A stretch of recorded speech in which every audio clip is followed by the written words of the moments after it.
यदि ए और बी क्रमशः जो है -2 और 2 -4 हो तो बिंदु P के निर्देशांक ज्ञात कीजिए ताकि AP का जो मान दिया है वो 3/7 AB हो और P जो है रेखाखंड AB पर स्थित हो। कहाँ पर हो P स्थित? AB पर। तो ये मान लीजिए हमने AB बनाया एक रेखा A और B, ठीक। यहाँ कहीं पर बिंदु हमारे पास जो है वो P बीच में कहीं स्थित है और दिया क्या है जरा देखिए, AP बराबर दिया है 3/7 और AB। ये AB गुणे में है, कायम जाएगा, बटे में जाएगा, तो AP और बटे में है हमारे पास में AB बराबर 3/7। आप ध्यान दीजिए AP का मान कितना दिख रहा है? AP का मान दिख रहा है 3, तो A से लेकर P तक जो अनुपात है वो 3 है, यहाँ पे हमने लिख दिया 3, ये AP का मान है, ठीक। और देखिए नीचे AB कितना है 7, A से लेकर B तक पूरा कितना है 7, यानी यहाँ से लेकर यहाँ तक पूरा जो है वो 7 हो गया, मान लीजिए। तो ये 3 है, ये 7 है, तो बचा कितना? ये बचा हमारे पास में 4, ठीक। तो ये देखिए A से लेकर P तक का मान कितना है 4, P से लेकर B तक का मान कितना है, ओ सॉरी, A से P तक का 3 और P से B तक का 4, तो ये अनुपात हो गया हमारे पास में 3:4। ये तो अनुपात आ गया 3:4 आ गया। A के निर्देशांक हमारे पास दे रखे हैं कितने? वो है -2, -2, ये A के हो गए। B के निर्देशांक कितने दिए हुए? B के वो है 2, -4 और P के हमें जो है ज्ञात करने हैं। P के निर्देशांक हमने मान लिया X, कैपिटल Y, ये P के निर्देशांक हो गए जो हमें ज्ञात करने हैं।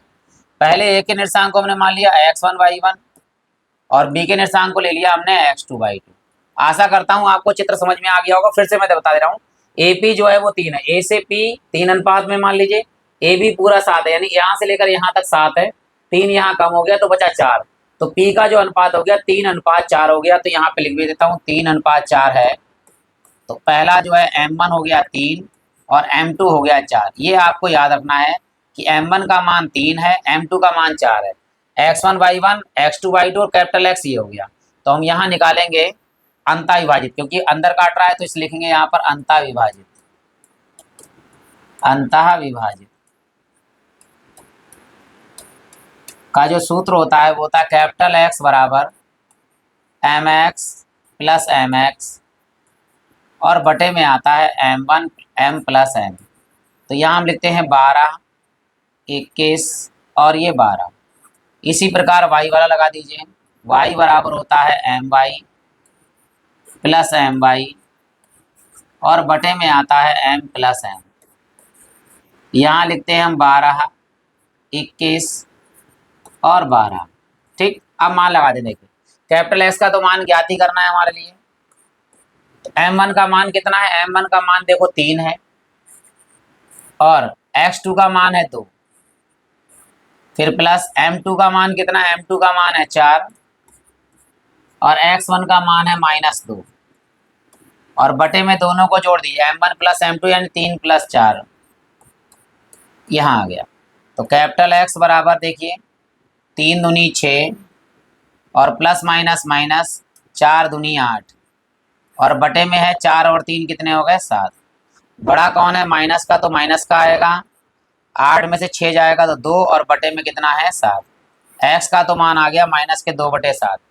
Y का निकालते हैं, Y बराबर M1 का मान है 3 और Y2 का मान है -4 प्लस M2 का मान है 4 और Y1 का मान है -2 और बटे में दोनों जोड़ देंगे 3 और प्लस 4।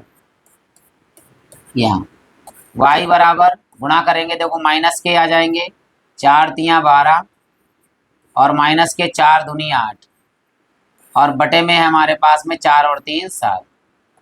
तो Y बराबर हमारे पास देखो माइनस के दोनों है तो माइनस के हो जाएंगे, 12 और 8 कितने हो गए? 20 और बटे में कितना है? 7।